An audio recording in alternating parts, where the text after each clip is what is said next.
So I'm about to read what I found, or what I'm seeing on the U.S. Constitution, U.S. Senate Constitution of the United States, and it's a US.gov Constitution website, right?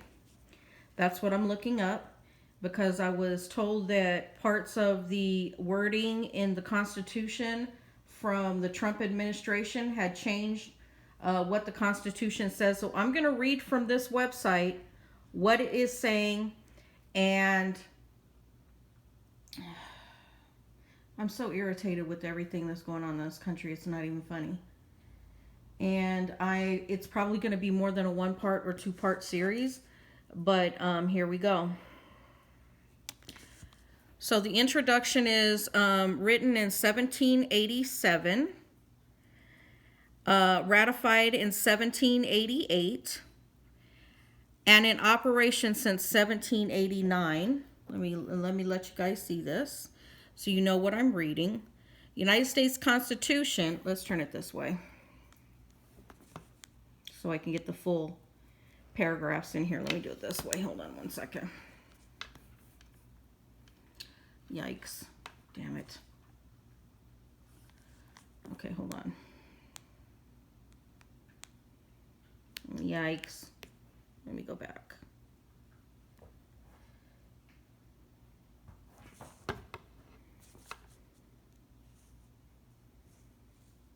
Start flipping it around, you start messing it up.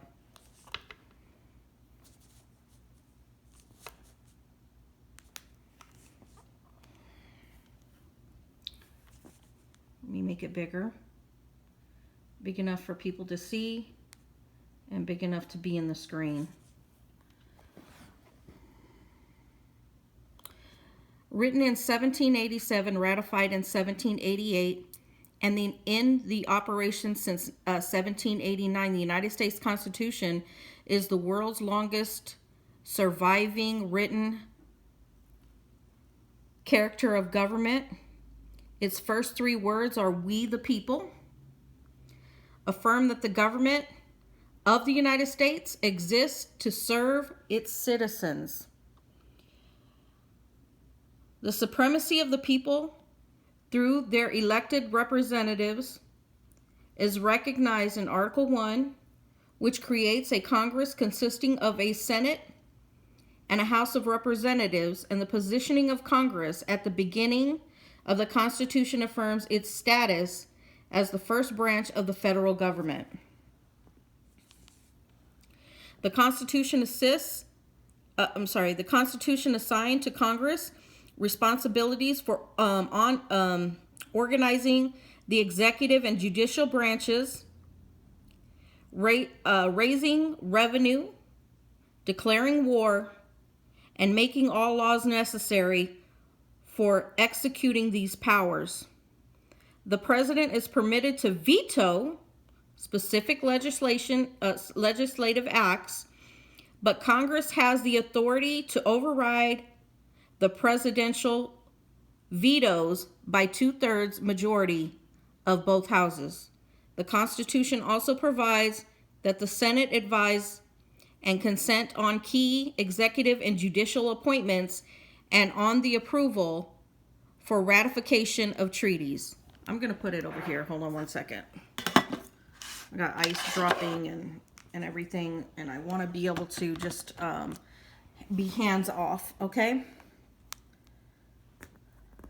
Where was I?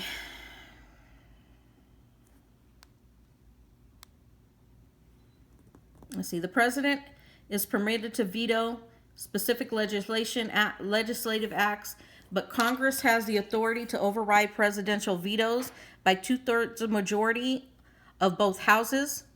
The Constitution also provides that the Senate advise and consent on key executive and judicial appointments and on approval for ratification of treaties.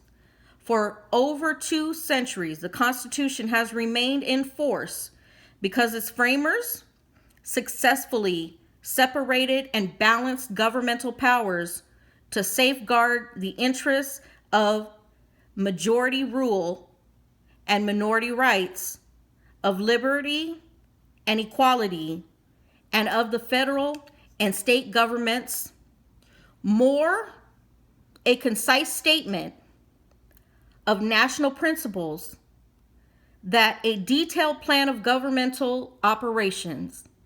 The Constitution has evolved to meet the changing needs of the modern society, profoundly different from 18th century world in which its creators lived. To date, the Constitution has been amended 27 times, most recently in 1992. The first 10 amendments constitute the Bill of Rights. Let's go down. Preamble. And I'm going to do this, and then I'm going to read it. We, the people of the United States, in order to form a more perfect union, establish justice, ensure domestic tranquility. We don't have any domestic tranquility right now. Provide for the common defense, promote the general welfare, and secure the blessings of liberty to ourselves and our posterity, do ordain and establish this Constitution of the United States of America. We are not in domestic tranquility right now. Section 1. All legislative powers herein granted shall be vested in a Congress of the United States, which shall consist of a Senate and House of Representatives. Section 2. The House of Representatives shall be composed by members chosen every second year by the people of the several states, and the electors in each state shall have the qualifications requisite for electors of the most numerous branch of the state's legislature.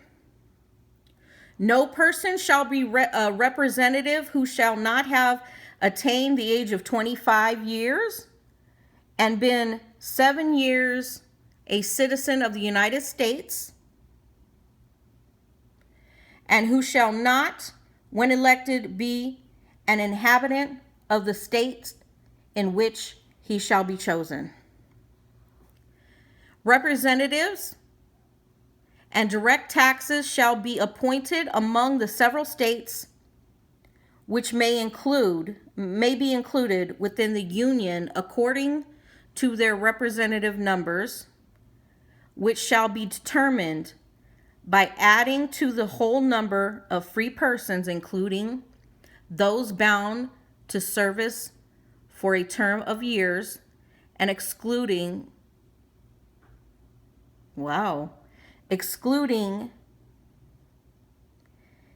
Indians not taxed, 3/5 of all other persons. The actual enumeration shall be made within 3 years after the first meeting of the Congress of the United States, and within every subsequent term of 10 years, in such manner as they shall be law direct.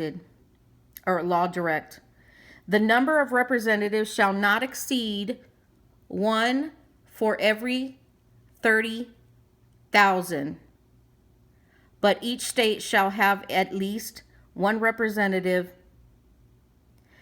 and until such enumeration shall be made, the state of New Hampshire shall be entitled to choose, but it says choose, CHUSE, 3, Massachusetts 8, Rhode Island and Province Plantation 1, Connecticut 5, New York 6, New Jersey 4, Pennsylvania 8, Delaware 1, Maryland 6, Virginia 10, North Carolina 5, South Carolina 5, and Georgia 3. There was no other states here. Let me see if I can get rid of this, because I want you guys to be able to see this.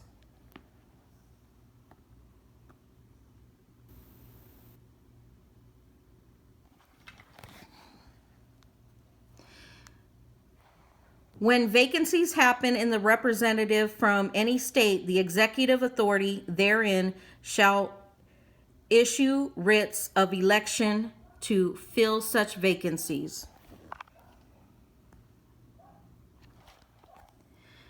The House of Representatives shall choose their speaker and other officers and shall have the sole power of impeachment.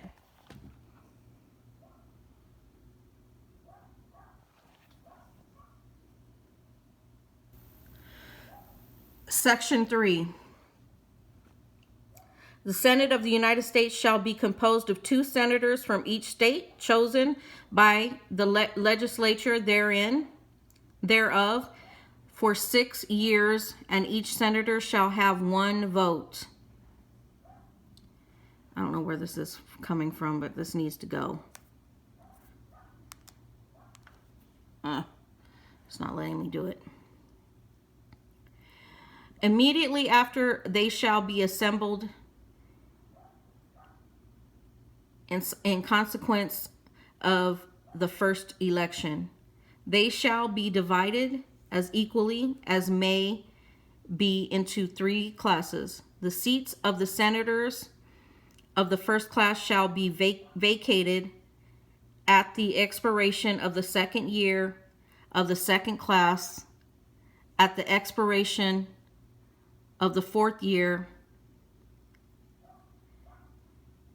and of the 3rd class at the expiration of the 6th year, so that 1/3 may be chosen every 2nd year. And if vacancies happen by resignation or otherwise during the recess of legislature of any state, the executive thereof may make temporary appointments until the next meeting of the legislature, which shall fill such vacancies. Let me do this so you guys can screenshot and read. No person shall be a senator who shall not have attained at the age of 30 years and been 9 years a citizen of the United States, and who shall not, when elected, be an inhabitant of the state for which he shall be chosen.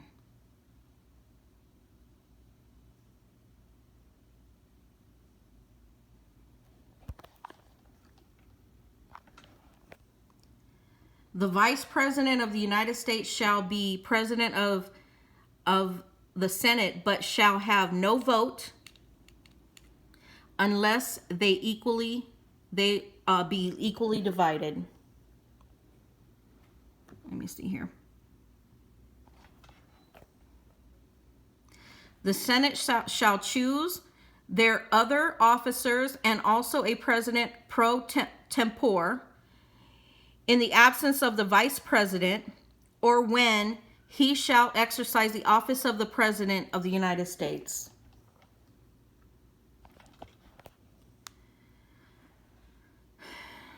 The Senate shall have the sole power to try the Senate shall have the sole power to try all impeachments. When sitting for that purpose, they shall be on oath or affirmation. When the President of the United States is tried, the Chief Justice shall preside, and no person shall be convicted without the concurrence of 2/3 of the members present.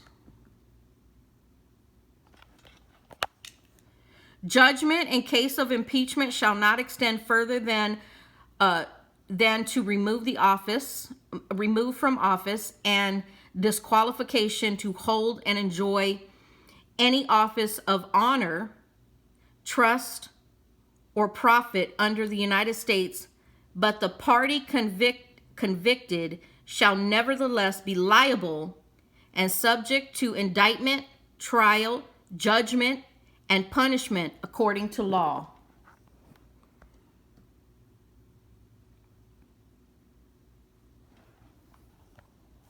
Section 4, the times, place, places, and manner of holding elections for senators and representatives shall be prescribed in each state by the legislature thereof, from the Congress may at any time by law make or alter such regulations except as the places of choosing senators. Oh, let me go back.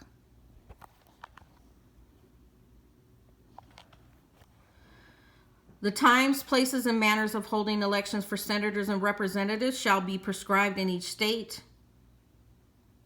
Okay, I did that. I already read that. The Congress shall assemble at least once in every year, and such meeting shall be on the first Monday in December, unless they shall by law appoint a different day. Hold on.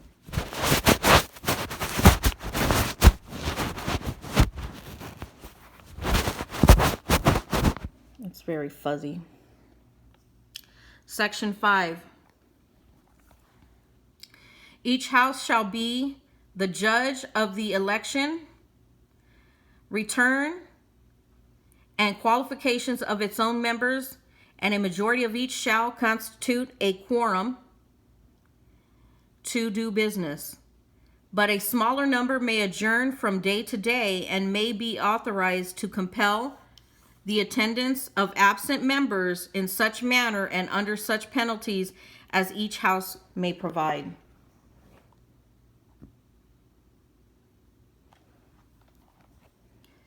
Each house may determine the rules of the proceedings, punish its members for disorderly behavior, and with the concurrence of 2/3 expel a member.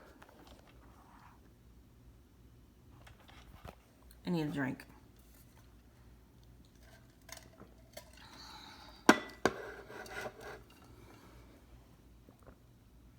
Each house shall keep a journal of its proceedings, and from time to time publish the same exceptions, such parts as may in their judgment require secrecy,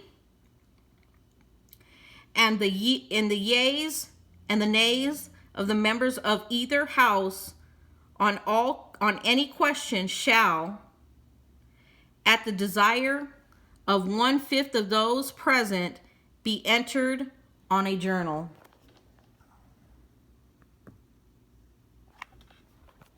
Neither house during the session of Congress shall, without the consent of the other, adjourn for more than 3 days, nor to any other place than that in which the two houses shall be sitting.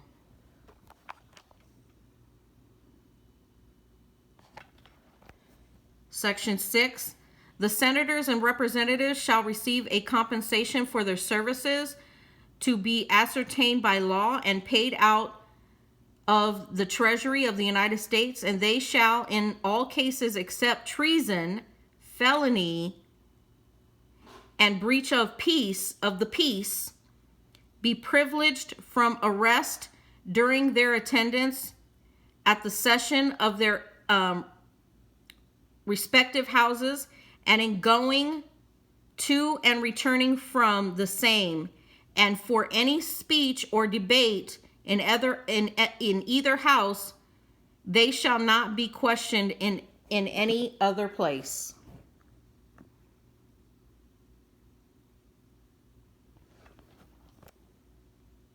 No senator or representative shall, during the time for which he was elected, be appointed to any civil office under the authority of the United States which shall have been created, or the emoluments whereof shall have been increased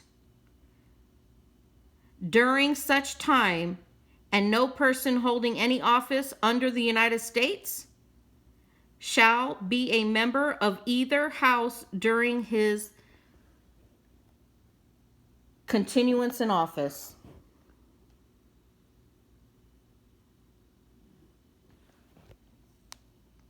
Section 7. All bills for raising revenue shall originate in the House of Representatives, but the Senate may propose or concur with the amendments as on other bills.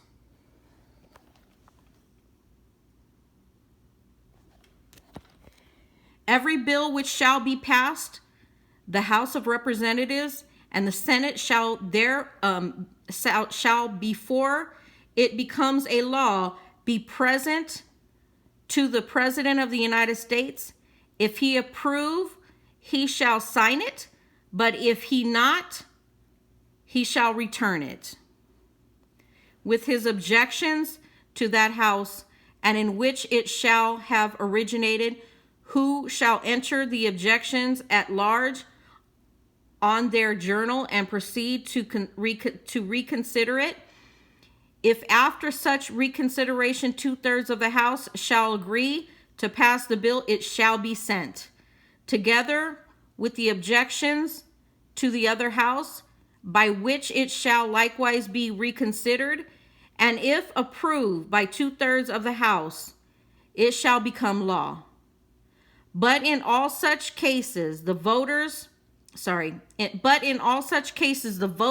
of both houses shall be determined by yeas and nays, and the names of the persons voting for and against the bill shall be entered on the journal of each house respectively. If any bill shall not be returned by the President within 10 days, Sundays excepted, after it shall have been presented to him, the same shall be a law in like manner as if he had signed it, unless the Congress by their adjournment prevents its return, in which case it shall not be law.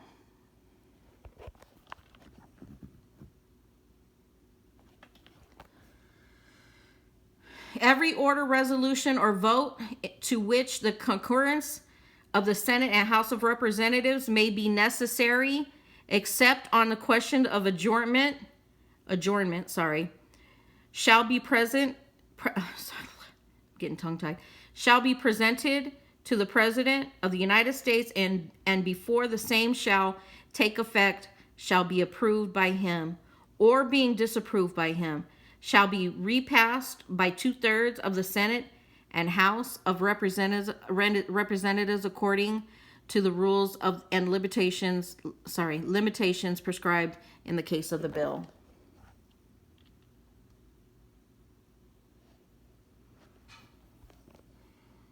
Section 8, the Congress shall have power to lay and collect taxes, duties, imposts, and exercises, to pay the debts and provide for the common defense and general welfare of the United States, but all duties, imposts, and exercises shall be uniform throughout the United States. Just want to say this. When Trump says he's going to withhold money from different states that disagree with him, that is not what the Constitution says. To borrow money on the credit of the United States, to regulate commerce with foreign nations and among the several states and with the Indian tribes. The tribes that Trump has to try to talk smack about. To establish an uniform rule of naturalization and uniform laws on the subject of bankruptcies throughout the United States.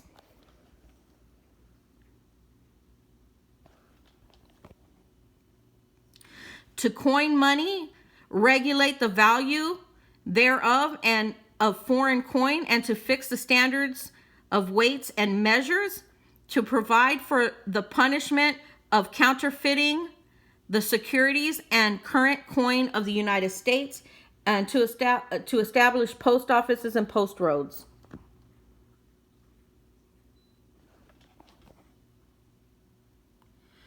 To promote the progress of science and useful arts,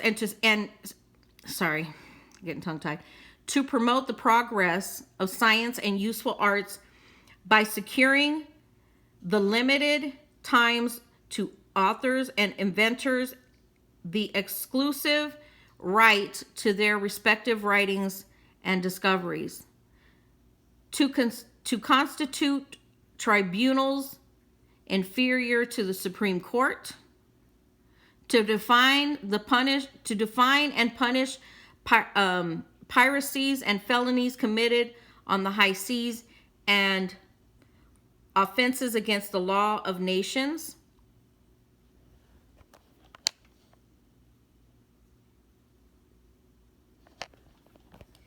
to declare war, grant letters of marque and reprisals, and make rules concerning captures of land and water, to raise and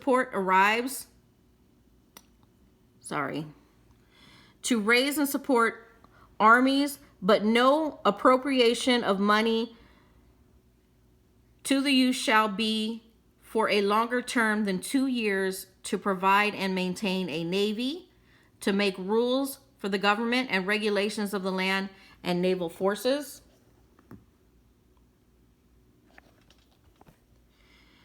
to provide for calling forth the militia to execute the laws of the Union, suppress insurrections, and repel invasions, to provide for organizing, arming, and disciplining the militia, and for governing such parts of them as may be employed in the service of the United States, reserving to the states respectively the appointment of the officers and the authority of training the militia according to the discipline prescribed by Congress.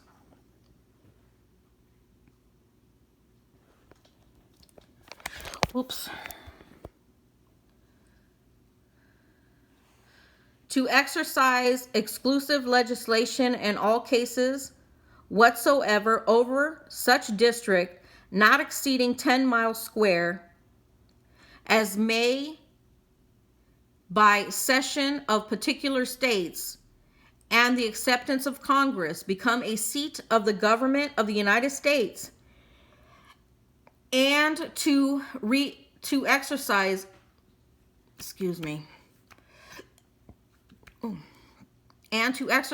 like authority over all places purchased by the consent of the legislature of the states in which the same shall be, for erection of forts, magazines, arsenals, dockyards, and other needful buildings, and to make all laws which shall be necessary and proper for carrying into execution the foregoing powers, and all other powers vested by this Constitution in the government of the United States or in any department or office thereof. So shoot. There we go.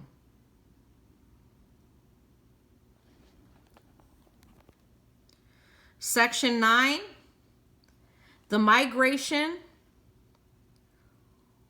or importation of such persons as any of the states now existing shall think proper to admit shall not be prohibited by the Congress prior to the year 1808, but a tax or duty may be imposed on such importations not exceeding $10 for each person. Well, of course, we know that this is... There we go. The privilege of the writ of habeas corpus shall not be suspended unless when in cases of rebellion or invasion of public safety may be required.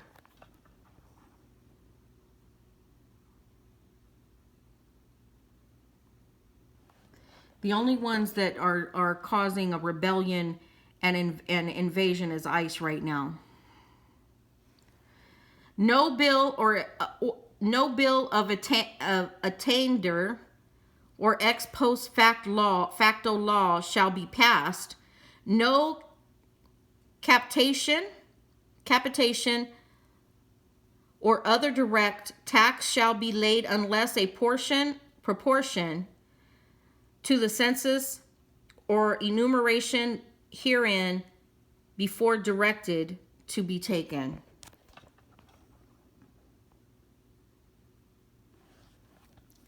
No tax or duty shall be laid on articles exported from any state. I gotta chill out for a second.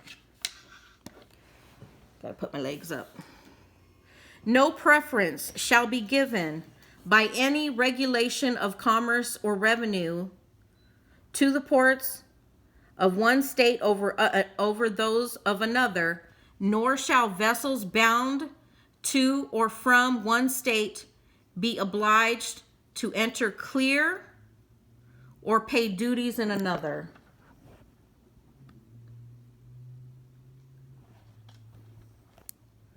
No money shall be drawn from the treasury, but in consequence of appropriations made by law, and a regular statement and account of the receipts and expenditures of all public money shall be published from time to time.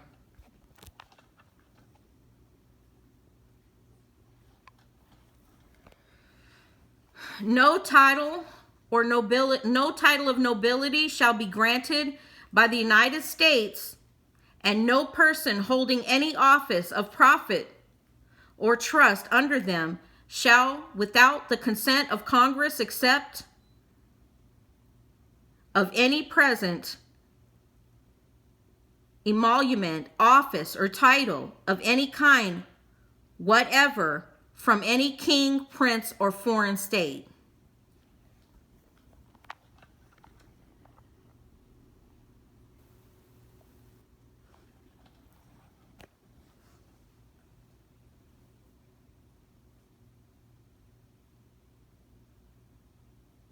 So no person holding any office of profit or trust under them shall, without the consent of the Congress, accept of any present. Section 10. No state shall enter into any treaty, alliance, or confederation, grant letters of marque, I don't know how you say that, M-A-R-Q-U-E, mark, I just say mark, and reprisal, coin, money, emit bills of credit, make anything but gold and silver coin a tender in payment of debt, pass any bill of attainder, ex post facto law, or law impairing the obligation of contracts, or grant any title of nobility. No state shall, without a, let me show that.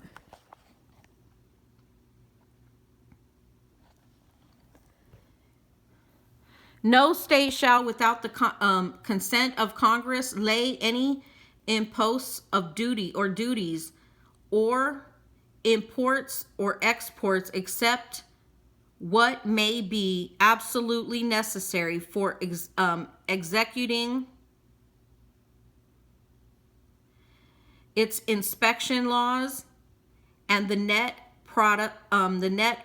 produce of all duties and imposts laid by any state on imports or exports shall be for the use of the Treasury of the United States, and all such laws shall be subject to the revision and control of Congress.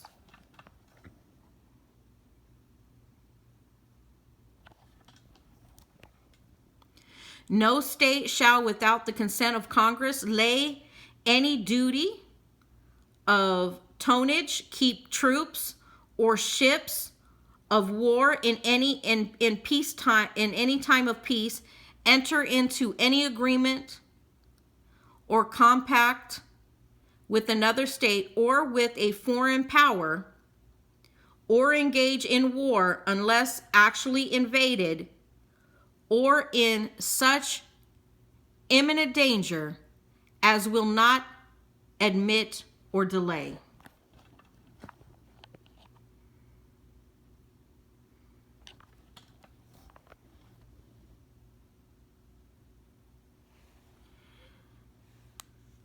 Article 2, Section 1. The executive power shall be vested in a President of the United States of America. He shall hold his office during the term of 4 years, and together with the Vice President chosen for the same term, be elected as followed.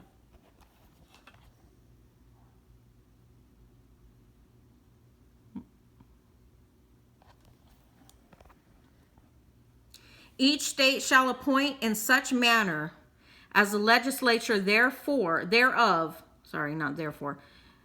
legislature thereof may direct a number of electors equal to the whole number of senators and representatives to which the state may be entitled in the Congress, but no senator or representative or person holding an office of trust or profit under the United States shall be appointed an elector.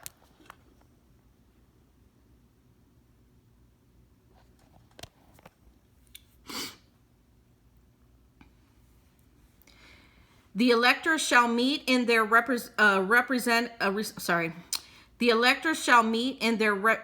states and vote by ballot for 2 persons, of whom one at least shall not be an inhabitant of the same state with themselves. And they shall make a list of all the persons voted and the number of votes for each, which lists they shall sign and certify and transmit sealed to the seat of the government of the United States direct to the President of the Senate. The President of the Senate shall, in the presence of the Senate and House of Representatives, open all certificates, and the votes shall then be counted. The person having the greatest number of votes shall be the president, if such number be a majority of the whole number of electors appointed. And if there be more than one who have such majority and have one equal number of votes, then the House of Representatives shall immediately choose by ballot one of them for president. And if no person have a majority, then from the 5 highest on the list, the said House shall in like manner choose the president. But in choosing the president, the votes shall be taken by states. The representatives from each state having 1 vote, a quorum for this purpose shall consist of a member or members from 2/3 of the states, and a majority of all the states shall be necessary to a choice. If every case after the choice of the president, if every case after the choice of the president, the person having the greatest number of votes of the electors shall be the vice president. But if there should remain 2 or more who have equal votes, the Senate shall choose from them by ballot the vice president. Let's see, I want to try to get it all in there. There we go.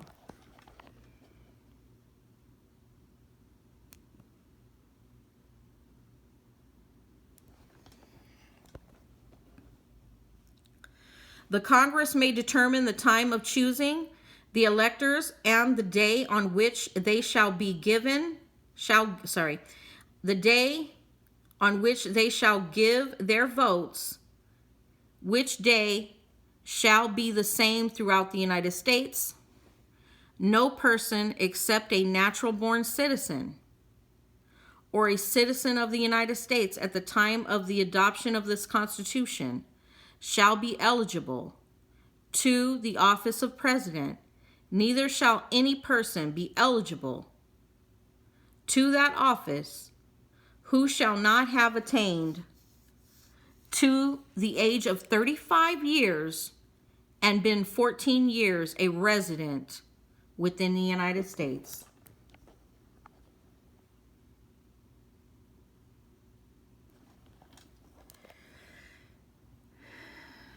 In case of the removal of the president from office, or if his death, resignation, or inability to discharge the powers and duties of the said office, the same shall devolve on the vice president, and the Congress may by law provide for the case of removal, death, resignation, or inability both of the president and vice president, declaring what office shall then act as president, and such office shall act accordingly until the disability be removed or a president shall be elected.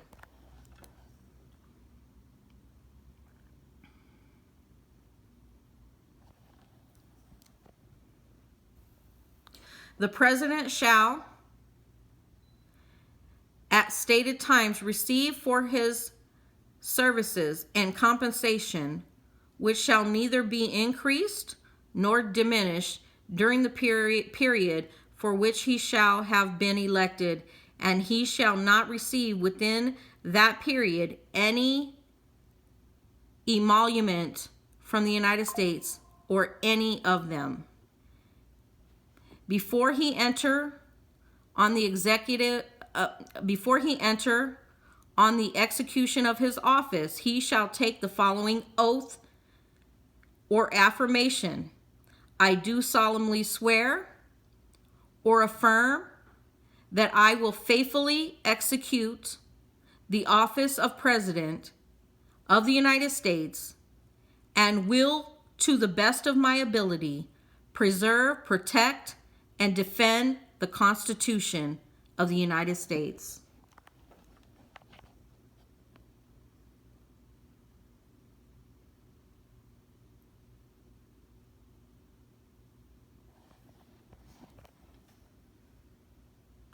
Section 2, the President shall be Commander-in-Chief of the Army and Navy of the United States and of the militia of the several states who called into the actual service of the United States.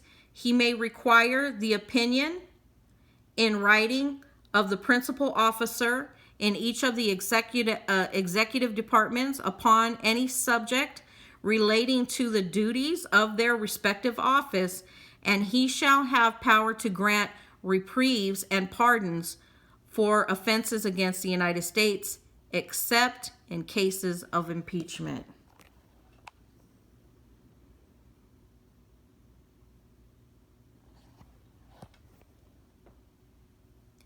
He shall have power by and with the advice and consent of the Senate to make treaties, provided two-thirds of the senators concur, and he shall nominate, and by and within the advice of the consent of the Senate shall appoint ambassadors, other public ministers, and consuls, judges of the Supreme Court, and all other officers of the United States whose appointments are not herein otherwise provided for, and which shall be established by law.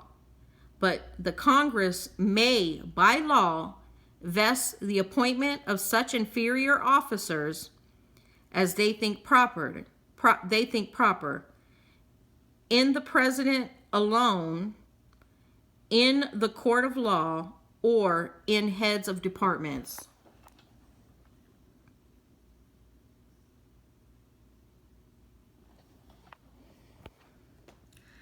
The president shall have power to fill up all vacancies that may happen during the recess of the Senate by granting commissions which shall expire at the end of the next session.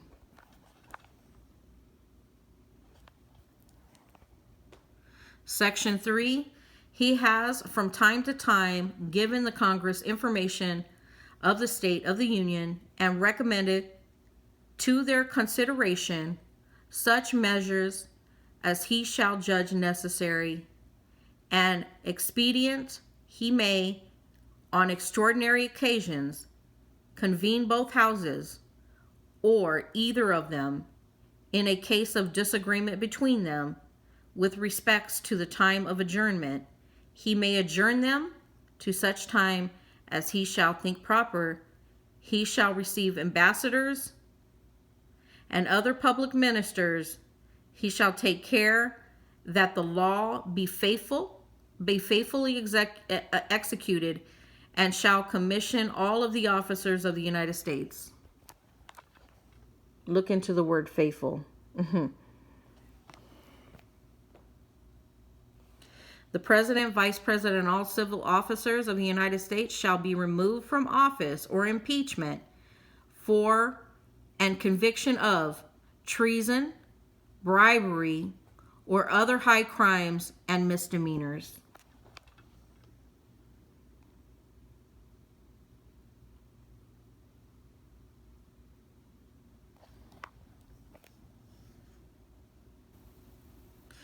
I have about 46 minutes, so I'll be back.